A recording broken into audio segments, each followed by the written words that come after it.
Аха, запись қосылды. Рахмет, Амангелді мырза, запись қосылды. Аха.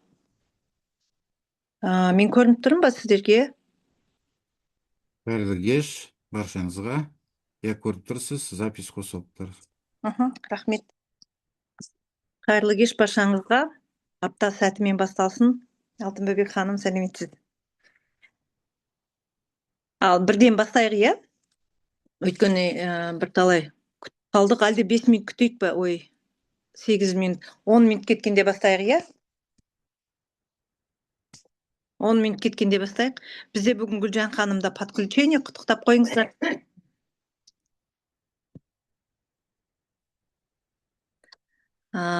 Фарида ханым, біреу кіріп жатыр, біреу шығып жатыр. Қазір 2 минут күтейік, иә? Чатты барлықтарыңыз қолдана аласыздар ма?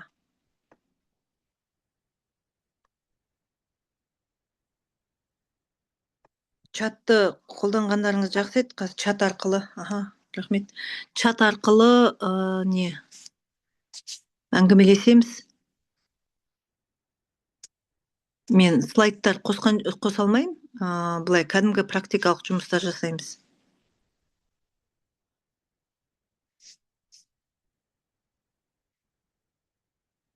Қыздар, чатқа, партнерлар, құрметті партнерлар, чатқа жазып отырсаңыздар, иә, кім қай қаладан?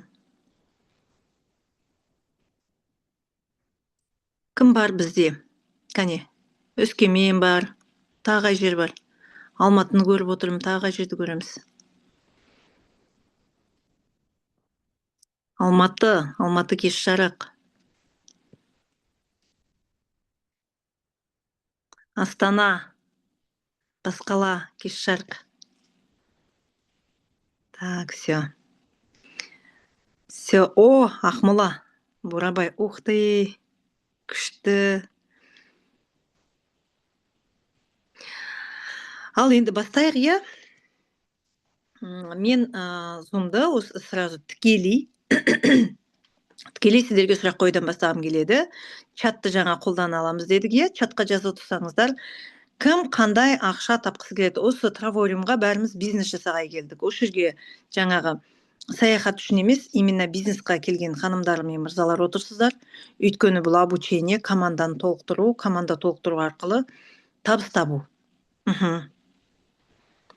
Арай ханым, 10 мың доллар дейді. Тағы жазамыз, қыздар. Жазқанбаймыз, чатта жазып отырыңыздар. Өйткені қазір соған байланысты практикалық жұмыстар жасаймыз. Так. Мен чатты көре алмай қалдым өзім. 10 мың доллар, 15 мың доллар. 5 миллион, аха. 5 миллион ол кімнің доходы? Амбассадордың доходы 5 миллион теңге. Так, давайте енді жазайық. Осы 5 миллионға келу үшін амбассадордың статусы екені білдік. Амбассадор статусын жабу үшін қанша личный адам тіркеуіміз керек біз? Лично өзіңіздің жеке 10 адам. 10 адам.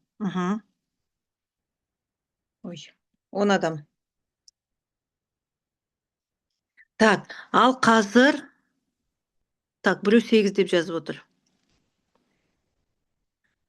Амбассадор статусына 8 адам, ол 3 директор. Егер 3 кемінде 10 адам. Дұрыс айтасыз, кемінде 10 адам. Ал мен өзіме мақсат қойып отырмын. Амбассадор жапқанға дейін 20 адам өзіме жеке тіркейін деген осы мақсат қойдым. Осы аптада қойдым. Бұрында өзіме 10 адам деп өзіме шектеу қойған болатын. Мен Алтынбөбек ханым, бірге барамыз, 20 адамды бірге тіркейміз. Амбассадордан кейін де мен адам тіркей берем, 100 адам тіркейм. Бірақ та маған амбассадорға дейін мен 20 адам тіркегім келіп тұр. Сондай өзіме мақсат қойып отырмын. Ары қарай, иә, оларды қайдан аламыз деген сұрақ. Кәне жазайық, кім қайдан алады? Кім қанша тіркеді? Дәл қазір кімде қанша адам тіркеліп тұр? Кәне, кім неше личниктарыңыз бар? Жазып жіберсеңіздер, иә? мхм. Яғни Гүлнар ханым сізге. Мхм. Гүлнар ханымға енді 8 адам керек, Алтынбөбек ханымға енді 7-ақ адам қалыпты, иә?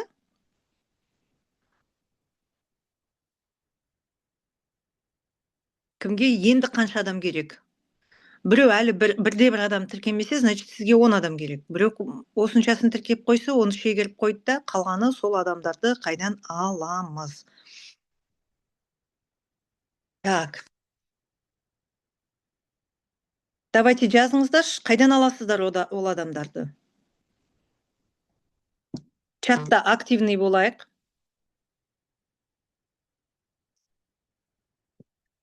Чатта активный болайық, өйткені мен лекция оқығым келіп отырған жоқ, мен қазір практикалық жұмыс. Окружение, қай окружение?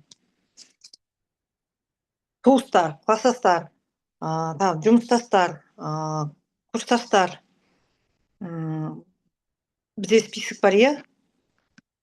Холодный контактқа шығу керек. Список онлайн контакты. Теплый контакт. Теплый контакт, холодный контакт. Әркім әр жерден алады, иә? Енді қарайық. Кім өзінің теплый контактын таныстар, список, туыстар, сыныптастар, Инстаграм, ТикТок, Фейсбук. Енді қарайық. Таныстарыңыздың списогін бітірген адам бар ма жандарыңызда? Осы арамызда таныстың списогін бітірген адам бар ма? Таныстың, жақын уже. Теплый контакт дейді ғой. Алтынбөбек ханымда әлі біткен жоқ екен, әлі де бар екен ол адамдар. Кімдікі бітіп қалды списогі? Теплый круг кімде бітіп қалды? Так, Райханда бар екен, Гүлнар ханымда бар екен.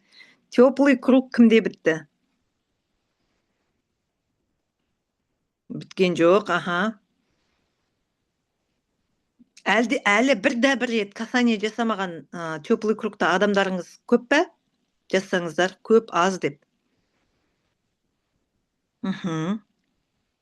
Көп, әлі бір рет касание жасалмаған адамдар өте көп екен. Бар. Так, онда сұрақ сіздерге. Онда неге сіздер холодный контакт WhatsApp-пен жұмыс жасағыларыңыз келіп отыр? Нұрғызайын ханымдікі аз екен. Теплый контакт таусылыпты. Менде теплый контакт таусылды. Сол себептен мен осылай холодный контакт іздеп кеттім. Иә? Ал сіздер не себептен WhatsApp-тан холодный контакт іздегенге шығып отырсыздар? Маған да неге жазып жүрсеңіздер? Чатқа жазып отырсаңыздар. Тет-а-тет деп. Бүгінгі сабақ WhatsApp-та холодный контактқа шығу.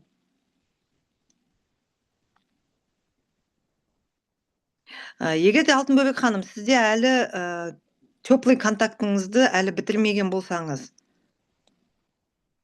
Адамдармен WhatsApp-қа шығуға.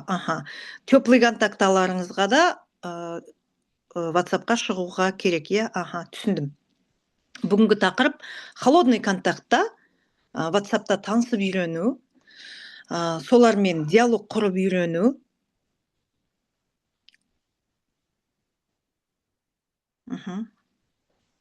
Бүгін тақырып кішкене басқашалау болып тұр, Алтынбөбек ханым. Мүмкін оның ішінен теплыйға да қалай келтіріп алуды өзіңіз ары қарай ойластырып алуыңызға болады. Біз бүгін холодныйға шығуды үйренейік деп отырмыз. Холодный контакт дегеніміз білеміз, иә, ол мүлдем менімен таныс болмаған, мүлдем менің списогымда 0 деген балды алып тұрған. Чаттар көп. Чаттар өте көп. Давайте қазір барлықтарыңыз білесіздер, иә? Біз қазір тақырыпты барлықтарыңыз алдыңыздар. Любой WhatsApp группаларыңызды ашыңыздар да, бәрін көру керек. Любой WhatsApp группаны ашыңыздар да, сол жерде қанша контакт отыр екен қараңыздаршы. Любой. Бүйтіп, ортасынан былай шығып кетсеңіздер, WhatsApp-қа кіресіздер дағы, сол жерден аласыздар. Қанша адам бар екен деп. Кім ала алды соны? Қанша адам бар екен? Любой бір группаны ашыңыздар да қарай салыңыздаршы.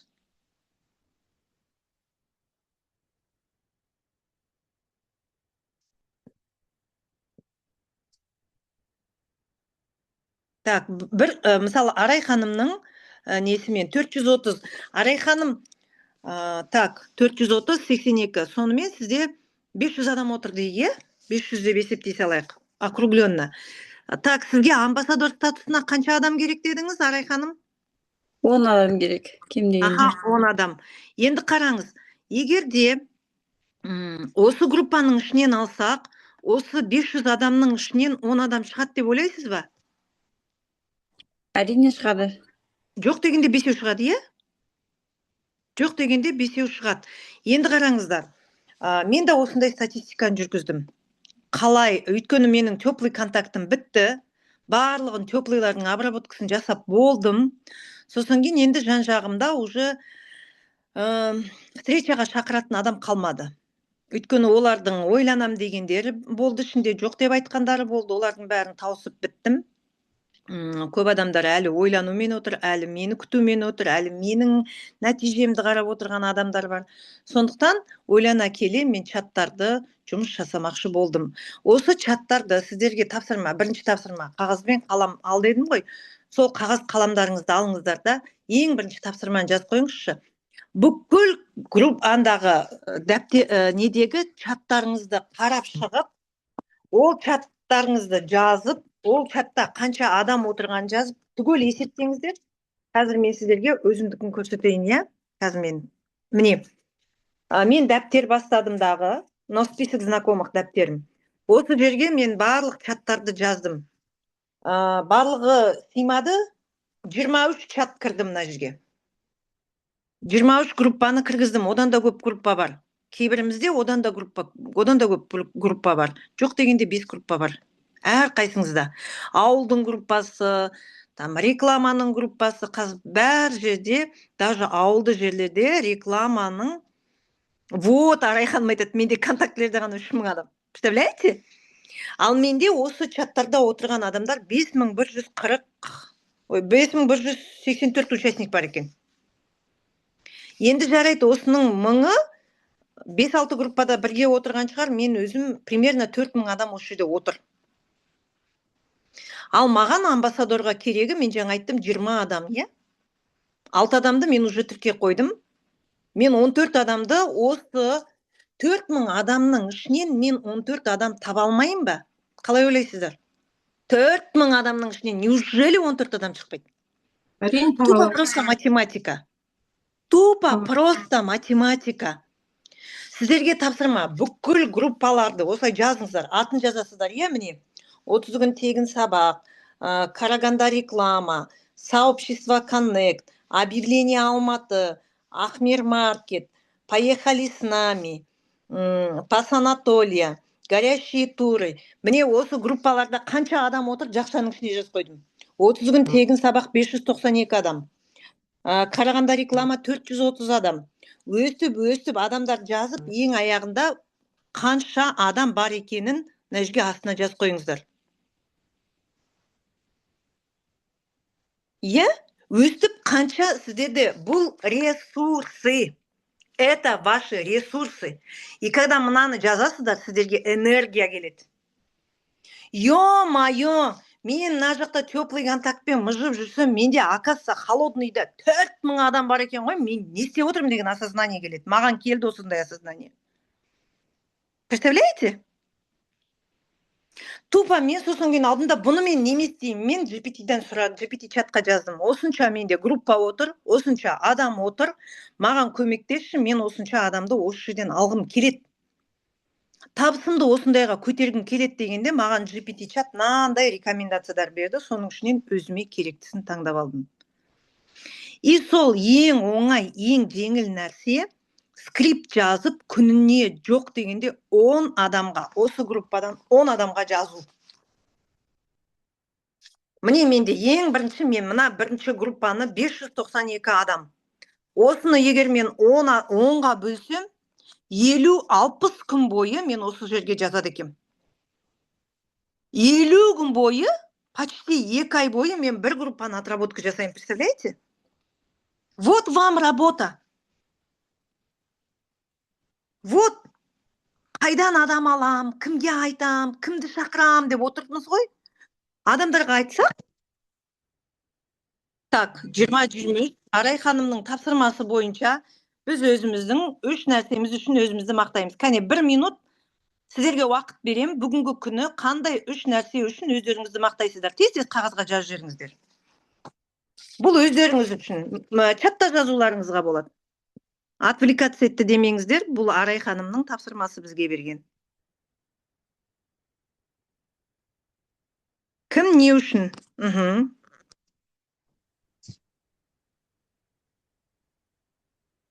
Кәне тез өзімізді мақтап жіберейік.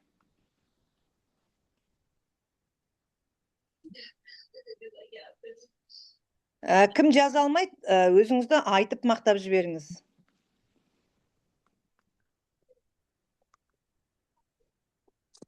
Не үшін? Өйткені бұл да бізге энергия береді. Бізге қазір энергия деген нәрсе, бізде күш, ресурс деген нәрсе тасып тұру керек. Сол үшін өздеріңіз күнделікті мақтап отырудан, хотя бы 3 нәрсеңізді көріп, оған значимость бергеннен қашпаңыздар. Так, ары қарай кеттік, е? Сонда мен осы бір группаны 2 ай бойы обработка жасайды екем. Енді мынандай есеп шығарыңыздар. Есеп шығарайық, е? Мен күніне 10 адамға жазам. 10 адамның ішінен маған бір адам тыңдайым деп келсет. Сосын мен ол бір адамды презентацияға әкелем.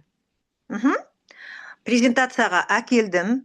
100 адамға жазам, 100 адамның ішінен 10 адам сіздерге встречаға келеді. 100 адамға жазасыз, оның ішінен жоқ деп айтатыны бар, керек жоқ деп айтатыны бар. 10 адамы сізге встречаға келеді, презентацияны тыңдайды. Статистика бойынша 10 адамның біреуі қайтеді? Тіркеледі. Сонда осы 590 адамдық группадан математика бойынша қанша адам маған тіркелуі керек? Кәне есептеп жіберейікші.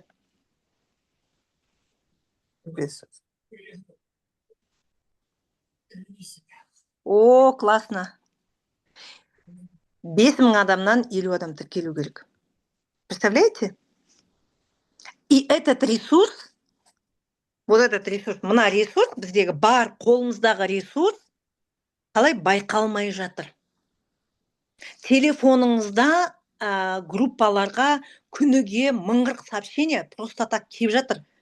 Просто так сол группаларда біз отырмыз. Жазу да жазбаймыз, оны пайдаланбаймыз. Закон Паретто, я. 80-20.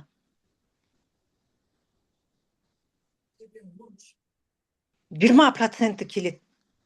Давайте жарайды 10% дейікші, жарайды 20% демейік. 10% дейікші, 5000 адамның 50 келеді. Мына жерде менде 600 адам отыр ма, группада 600-ге таяу адам отыр, 592, жарайды 500 дейінші. Осы 500 адамның 10% 50 адам. 50 адам маған личникқа келсе, менің статусым қайда барады? Представляете? Оны қалай жасаймыз? Осылай жасағдарыңыз, келгендеріңіз плюс қоя салыңыздаршы.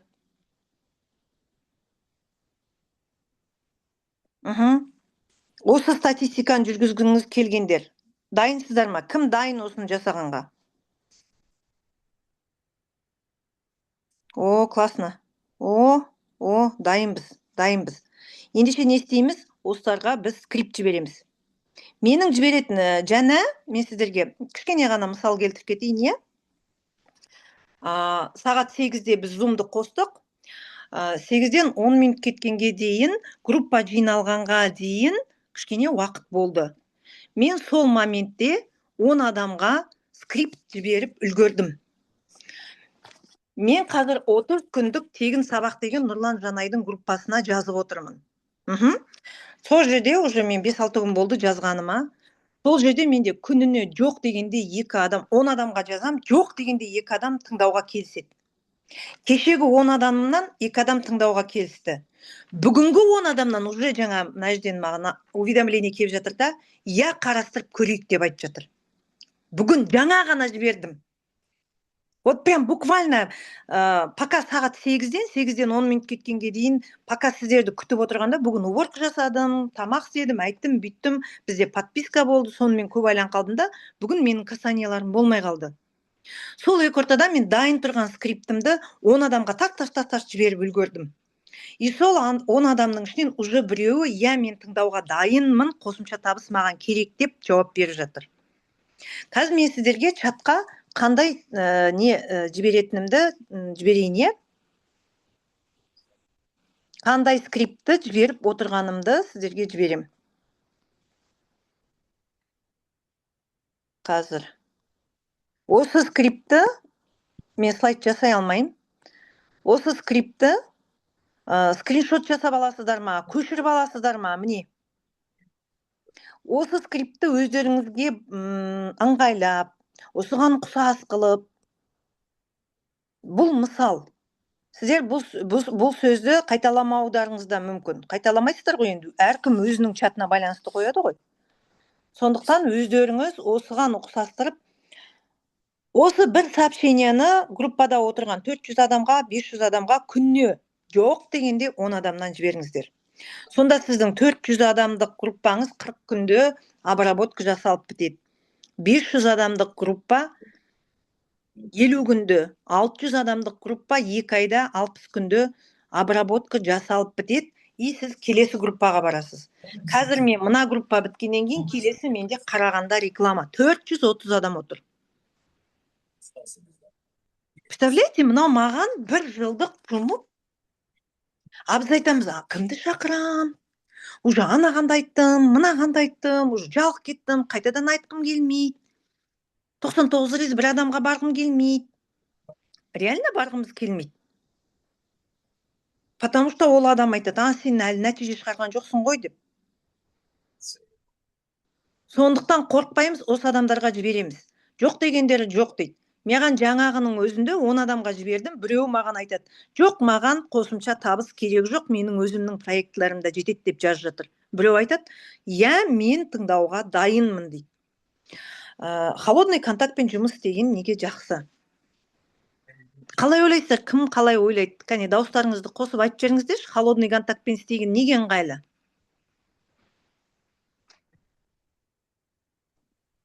Ол отказ берсе де қатты тимейді. Жақын адамың сияқты емес. Я, вот, холодный контакттан отказ алған күшті. Вот представляете, сізге жақын подружкаңыз қош, өзіңіз істесеңіз істей бер, маған андағың жарамайды десе, жүрегіңіз ауырып қалады, е? А какой-то бір там Жәмиля сізге айтса, жоқ, Арайхан, маған керек жоқ десе, ну какой-то Жәмиля маған жоқ деп айтты, ну нормально. Там еще 99, там еще 10 тысяч Жәмиля таких есть. Поэтому это не безболезненно. Потом бұл жерде и жаңағыдай өздеріңізге жазып алыңыздар дәптерге осы сөзді. Мен WhatsApp'та өзіме тренировка жасап жатырмын. Фокусыңызды тіркеу дегеннен ауыстырып, миыңызды, бұл тренировка десеңіз, миыңыз қуана істейді.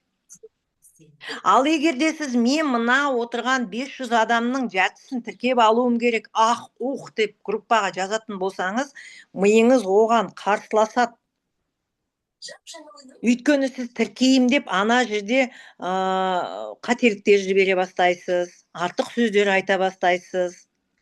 Ол адамды жабуға, возражениесін жапқан кезде былықтыра бастайсыз. Сол кезде миымыз қарсыласа бастайды, немесе вообще әрекет қылмай қояды. Ал миымызға жеткізсек, мен миыма жеткіздім. Мерет, бұл тренировка. Это эксперимент. Давай попробуем, что получится. Өзіме сөйтіп айттым да, давай көрейік мынаны. Мынаны көрейікші, қалай болады екен. И осы бір группаны алдым да, осы группаға уже неше күн болды жазып отырмын. И представляете, сол жерден маған өтірік айтпасам, уже бір адам тіркелгей отыр. 2-3 адам отбасылық бизнес ретінде қарастырғай отыр. Маған Монғолиядан, Қырғызстаннан адамдар шығып жатыр. Представляете? Ағылшын тілінің 2 мұғалімі шықты. Ал ағылшын тілін білген адам ол не? Оған мүмкіндіктер көбірек келіп тұр, ағылшын тілін білетін адамдарға. Дайын адамдар келіп жатыр да. Өйткені мен бірден қарасаңыздар, мен бірден қосымша табыс деп ұсынып отырмын. Көрдіңіздер ме? Менің скриптімді қосымша табыс бағытын қарап жүрмін. Сізге де актуально ма жоқ па, соны сұрайын деп хабарласып тұрмын. Просто ешқандай мені тыңда деп айтпаймын. Сізге актуальный ма жоқ па? Болды, ол кісілер айтады, я актуально, маған хабарласыңыз деген адамдарға мен маркетингті бірден айтпаймын. Енді сіздер өстіп касание жасадық. Екінші шаг. Бірінші шаг касание жасау. Екінші шаг бізде. Екінші шаг жазыңыздар, е? Бірінші касание жасау, осы скриптті жібереміз. Екіншіден, ол адам сізбен сөйлесем деп келісті. Я, мен тыңдаймын деді. Не істейсіздер? Мен тыңдаймын деген адамға қалай сөйлесеміз? Бізде привычка, я, телефон звонок аламыз да, маған уақыт бөлгеніңізге рахмет деп айтамыз. Сен өзіңнің уақытыңды маған бөліп жатқаныңа рахмет деп айтамыз. Бұл жерде не істейміз? Автоматически оның уақыты менің уақытымнан құндылығын жоғары қылып жібереміз. Олай болуға болмайды, ол тең болу керек. Менің уақытым да қымбат, Гүлденнің де уақыты қымбат. Что произошло? Видимо, парень так от всего устал. Так. Он наложил на себя руки. Звукты. Қай жерден өшіреді звукты? Настройкадан ба? Ну, салахом я не лгу. В прокуратуре и в полиции говорят именно это. Біреу сериал көріп отыр, сериалыңыздың дауысын өшіріп, немесе біздің дауысымызды өшіріп тастаңызшы. Он у меня мамочка. Слышали вы, как он это говорил, будто... Шолпан. Шолпан лекциядан ханым. шықты.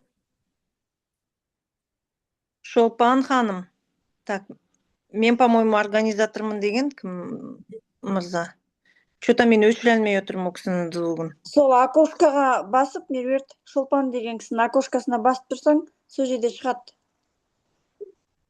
Меню шығады. Сонда отключить микрофон деген бар. Так, он что-то не... Ладно. Ой, блин. Вроде бы не мешает, да? Ага, енді бізде екінші шаг кетті. Уақытыңызды бөліп, менімен хабарласып, маған жауап бергеніңізге рахмет деп майысып тұрмаймыз. Біз дающийдің позициясында. Шолпан ханым, пожалуйста, өшіріп тастаңызшы, мен өшіре алмай жатырмын. Шолпан ханым, сіз тыңдап отырсыз ба?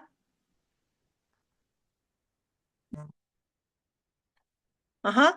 Осылай ол кісіні да, менің де позициям тең. Вин-вин деген нәрсеге келтіреміз. Басқа сөз айтамыз. Басқа сөз ойлап табамыз.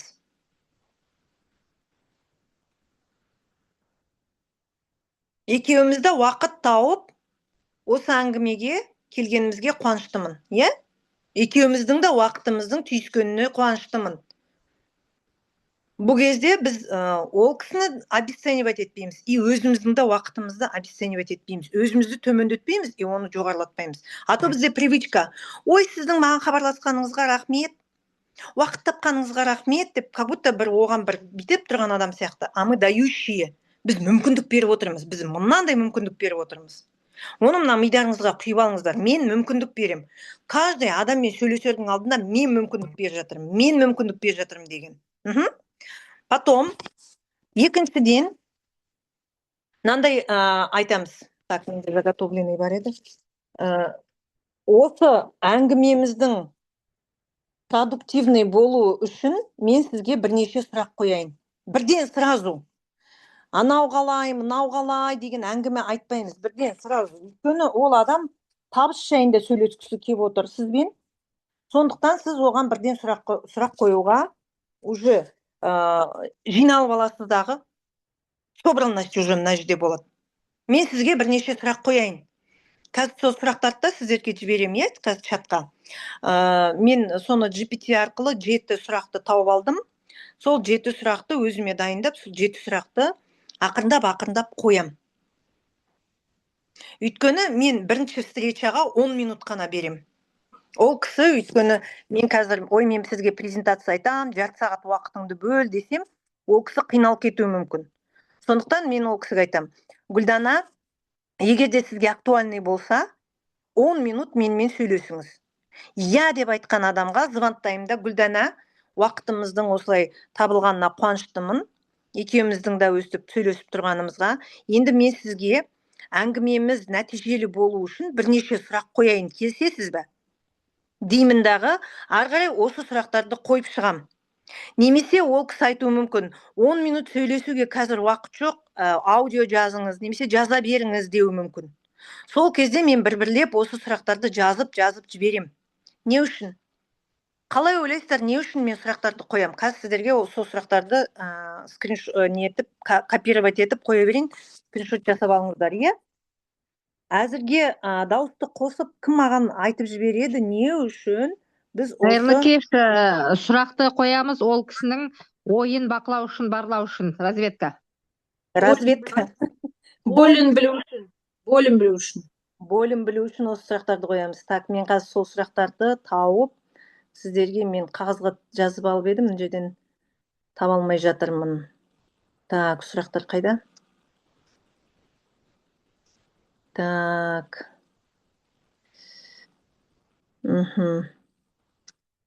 Мына сұрақтарды таба алмай жатырмын, кеше бар еді. Так.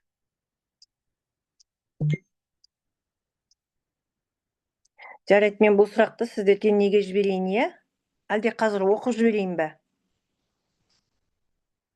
Уақытымыз бар болса оқып жіберейін, е? Бірінші сұрақ, қазіргі таңда өміріңде немесе жұмысыңда нені өзгерткің келеді?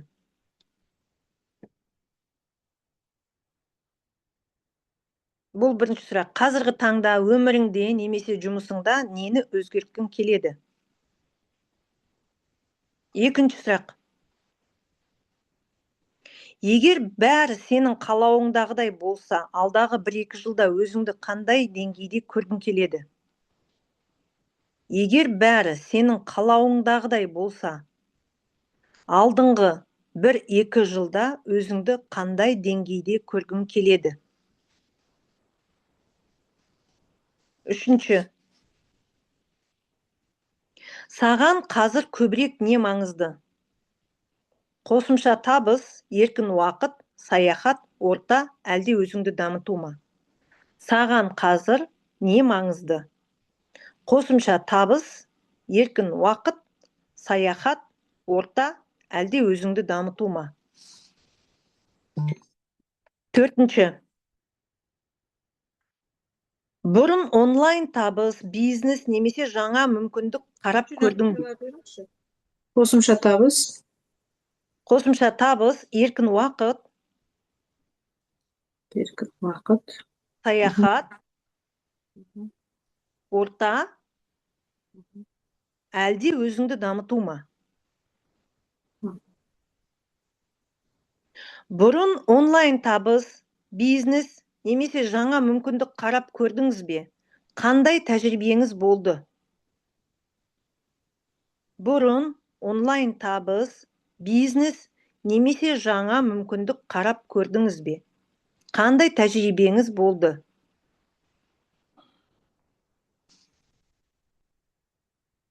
Егер, мынау 5-ші сұрақ, енді 5-ші сұрақ.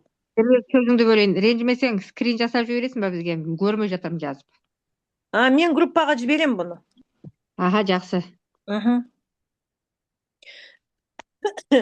Егер алдағы уақыт, 5-ші сұрақ, егер алдағы уақытта өз өміріңде бір нәрсені өзгерткің келсе, жаңа бағытты қарастыруға ашықсың ба? Уже наводящий сұрақтар байқайсыздар ма? бір нәрсені өзгерткім келсе ме? келсе, жаңа бағытты қарастыруға ашықсың ба, или дайынсың ба деген сөз ғой. Келсе, жаңа бағытты Қарастыруға ашықсың ба? Сен үшін маңыздысы не? Тұрақтылық па, әлде өсу мен жаңа мүмкіндіктер ме? 6-шы сұрақ. Сен үшін маңыздысы не? Тұрақтылық па, әлде өсу мен жаңа мүмкіндіктер ме? 7-ші сұрақ. Саған тұрақтылық па, немесе тұрақтылық, әлде өсу мен жаңа мүмкіндіктер ме? өсу мен Мгм. жаңа мүмкіндіктер. Мгм. 7-ші сұрақ. Саған ыңғайлы әрі өзіңе сай мүмкіндік табылса, Мгм. ыңғайлы мүмкіндік табылса, оны болашақта вариант ретінде қарастырар ма едің? мүмкіндік табылса, Оны болашақта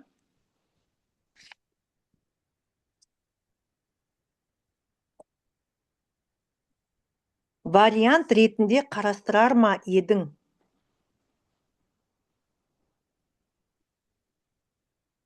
Қараңыздар, 7 сұрақ, иә? Бұл 7 сұрақты сіздер күніне 10 адамға жазбайсыздар, одан қорқып кетпеңіздер. Сіздер 10 адамға жаңа мен жібердім ғой, скрипт. Мгм. Соны ғана жазасыздар. Ол 10 адамның ішінен сізге біреу немесе екеуі ғана, мен сенімен сөйлесуге дайынмын деп шыққанда, мына 7 сұрақты сіздер сол 1-2 адамға ғана қоясыздар. Шошып кетпеңіздер, күніне 10 адаммен мынандай коучинг өткіземін деп. 1-2 адаммен ғана осылай сөйлесесіздер. Мгм. Сосын кейін осылай әңгімелесіп отырған кезде ол адам, маған керек, қызығып тұрмын, жаңа мүмкіндік керек еді, сіз маған соны ұсынғай отырсыз ба деп сұраса, уже маркетингті айтасыздар. Егер Сұрақтарды чатқа жаза ма, әлде осылай бетпе бет тұрып айту керек па? оны өзіңіз егер ол 10 минут сізбен сөйлесем деп, видеозвонок немесе аудиозвонокқа шықса, өстіп ақырындап әңгімелесіп отырып қойып отырасыз бұл сұрақты. Ал егер де ол сізге айтса, мен сізді тыңдауға дайынмын, бірақ қазір қолым тимей жатыр, маған жаза салыңызшы десе, 1-ші сұрағын ғана жазасыз, оған жауап аласыз. Сосын 2-ші сұрағын жауасыз, оған жауап аласыз. Мынау тест сияқты болып кетпесін. Тест сияқты болып кетсе, адамдар оған 7 сұраққа бірдей жауап бергісі келмейді, ой қойшы деп жаба салады. Сол үшін бір-бірден, порционно, бәрін порционно. Съешь слона деген бар ғой? Вот слона съедаем порционно. Бөліп жейміз да, пілді. Бөлшектейміз бұны. Түсінікті ғой, осы жер? Түсінікті. Енді 3-ші шаг. 3-ші шаг, сіз адаммен телефонмен сөйлесіп отырсыз. 7 сұрақ болды ма сонымен? 7 сұрақ, 7 сұрақ.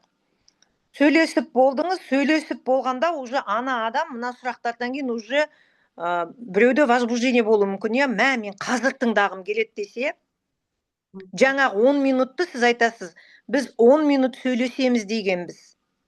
Сіз егер тыңдағыңыз келсе, ары қарай айтсам, уақытыңыз бар ма? Ол асықпай тыңдау керек қой сізді. 10 минут дегенге настрой жасап, сіз егерде 10 мен 30 минут сөйлесе бастасаңыз, кейбір адам уақыты болмауы мүмкін. Кейбір мысалы мұғалімдер бір ақнода сөйлесіп отыруы мүмкін, бір автобус күтіп отырып сөйлесуі мүмкін біреулер, Сол себептен оның уақыты бар ма екенін біліп алып, ол маған айт десе ғана ары қарай маркетингті береміз. И осы жерде бұл кісіні біз неге шақырып отырмыз? Дегенде табысқа шақырып отырмыз. Сондықтан бұл жерде сразу табыстан бастаған абзал болады. Бірден табыстан баста кетіңіздер, қорықпаңыздар.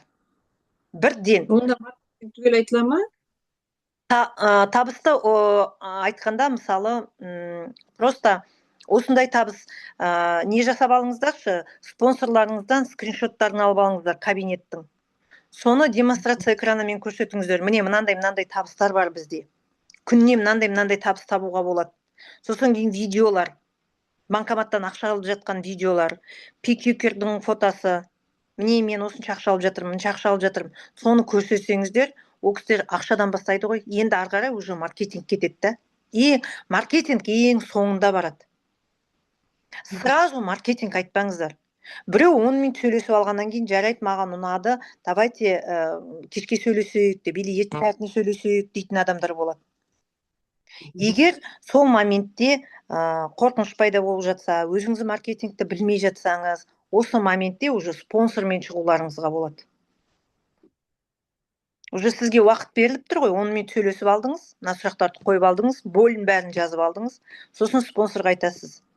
Спонсор бүгін кешке мынандай кісімен сөйлесеміз, холодныймен шықты, мен өстіп сұрап алдым, біліп алдым, мынандай болі бар, давай айтайық.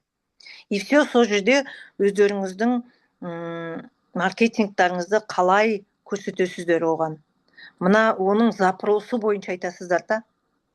Өйткені біз не істейміз? Адамның запросын біліп алмаймыздағы патырлатып маркетингті айта жөнелеміз.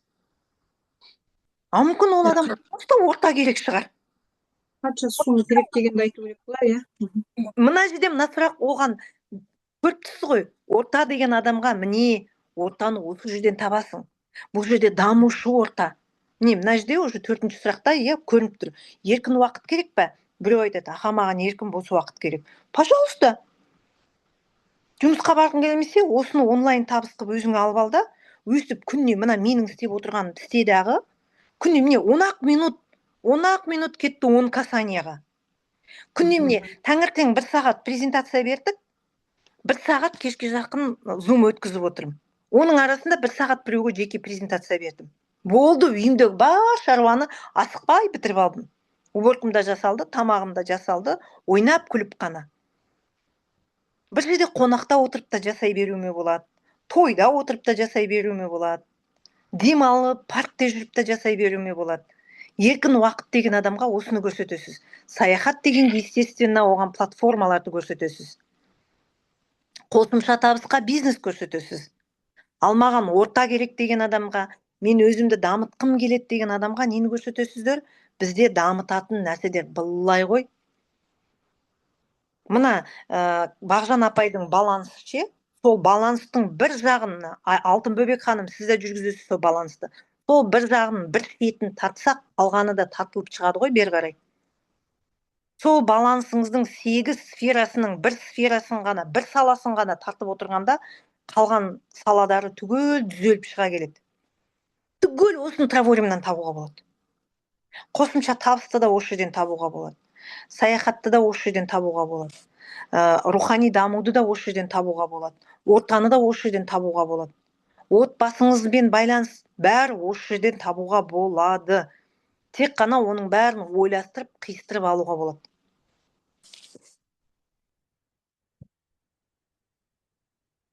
Түсінікті ғой, енді шақтар қалай жасау керек екен.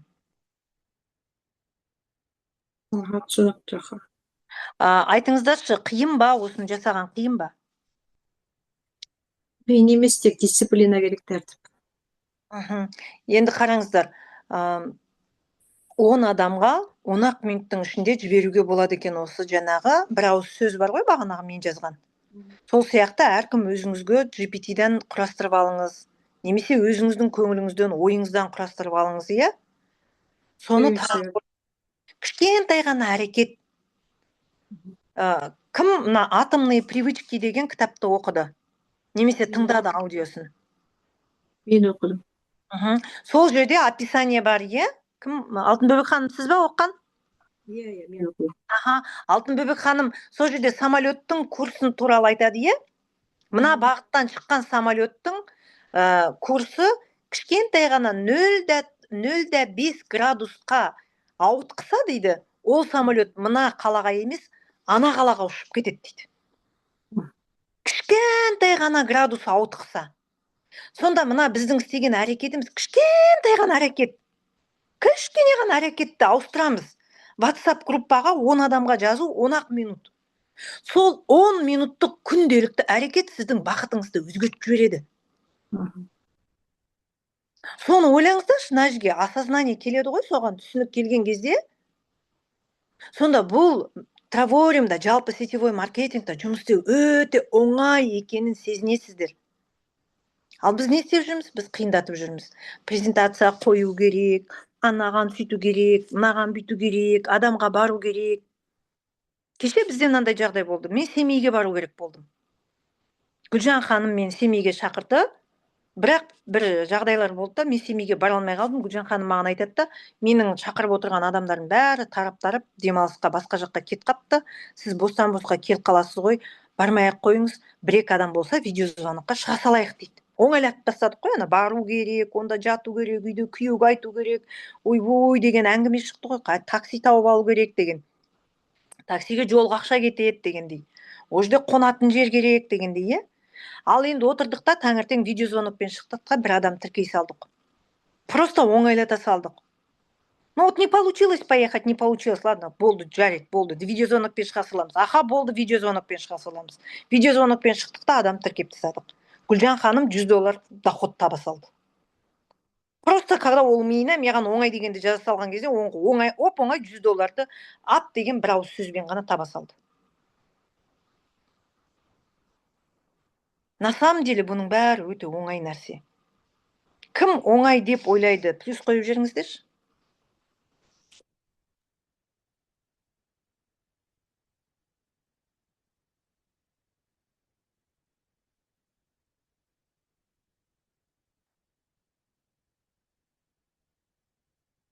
Да, оңай, Зәуре ханым, оңай. Оңай. Ограничение в голове.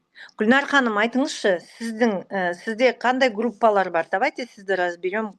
Голосыңызды қосыңызшы, телефоныңызды, WhatsApp-ыңызды ашып, сізде қандай группа бар? Қай группамен жұмыс бастайсыз қазір?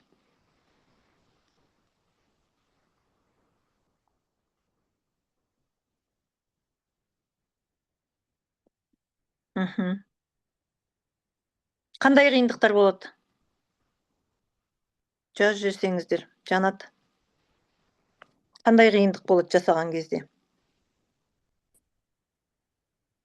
Это у меня 4, наверное, 4 группы есть. Ага, давайте Үш рекламный группа. Кісі санын көрген жоқпын, санаған жоқпын. Но я буду смотреть. Содан кейін бір сетевой бар. Бір сетевой группа бар. Ол жерде 400 адамдай отыр. Где-то 4 бар. 4 группы железно есть. Давайте одну группу только возьмите, бір группаны ғана алып. Я сосын кейін ол группада 200 адам отырса, мынау менің 20 күндік жұмысым деп өзіңізге белгілеп қойыңыз. Мынау менің 20. Короче, надо смотреть как игру, да? Как игру. Вот играю. Эксперимент. Игра своего рода, да. Кәдімгідей өздеріңіздің дәптеріңізге жазып қойыңыз. Бұл менің тренировкам. Бұл менің тренировкам. Не істейміз? Мына сұрақтарды қойып тренироваться етеміз. Ана жаңағы нені сөздерді жіберіп үйренеміз. 10 минутта 10 адамға сообщение жіберіп үйренем. Просто бір кішкентай балалар бірдемені үйренгенде қызығып үйренеді ғой. Сол сияқты қызығушылықтарыңызды тудырып жіберіңіздерші. Сонда түк те қиын болмайды. Кім осыны жасауға дайын? Кәне, давайте жасауға дайын адамдар не жіберіңізші маған? Жүрекші жіберіп жіберіңдерші. Кім жасауға дайын екен? Сердечко қоя беріңіздерші. Мен өзім сердечко қоя бердім. Я готова делать деп.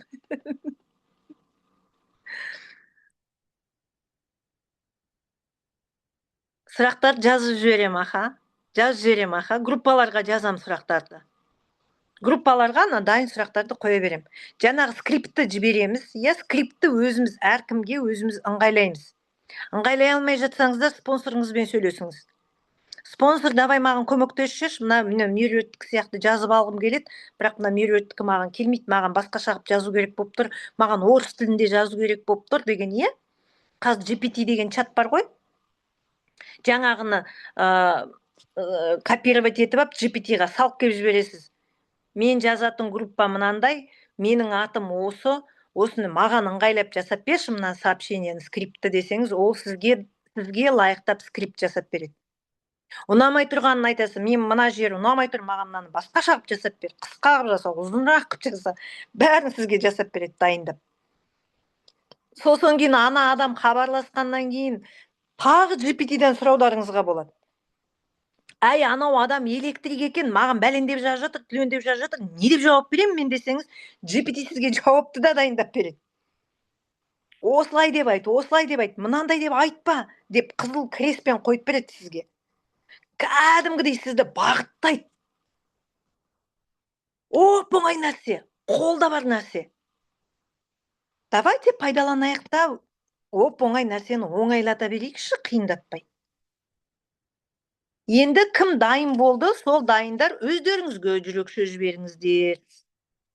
Кәне мен сіздерге жүрек сөз берейін. Кім осы немен дайын, осылай, осы схемамен жұмыс жасайым деген дайын адамдарға мен жүрек сөз беріп отырмын. Вы молодцы. Шешім қабылдап, Анар апай, Зәуре ханым, Гүлнар ханым, Арай ханым дайынмын деп жіберіп жатыр.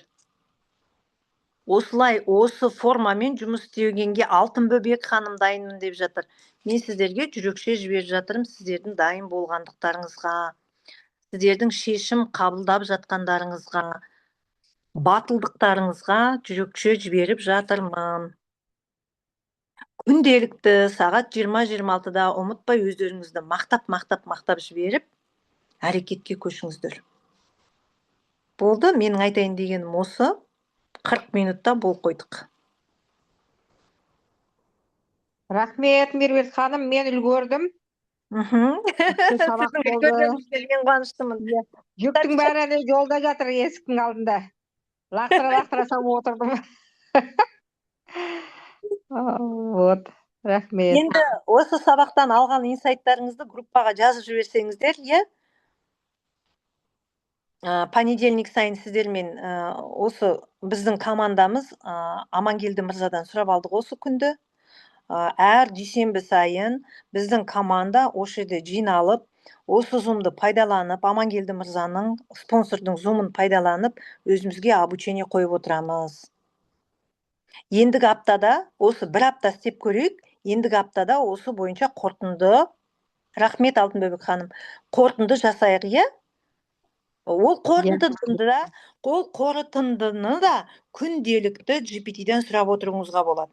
Әй, GPT, мен осы 10 адамға жазып едім, маған бәлен кісі хабарласты, бәлен сөйтті, өстіді, енді не істеймін десеңіз, ол ертеңгі күнге сізге мынандай план құрып береді ғой.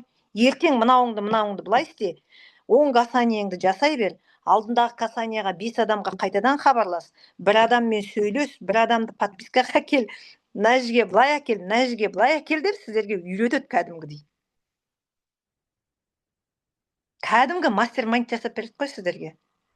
Ештемені қиындатпаймыз. Сосын кейін келесі аптада, келесі дүйсенбі күні әркім өзіміздің нәтижемізбен бөліседі. Неше адаммен сөйлестіңіздер, неше адам сізге жауап берді.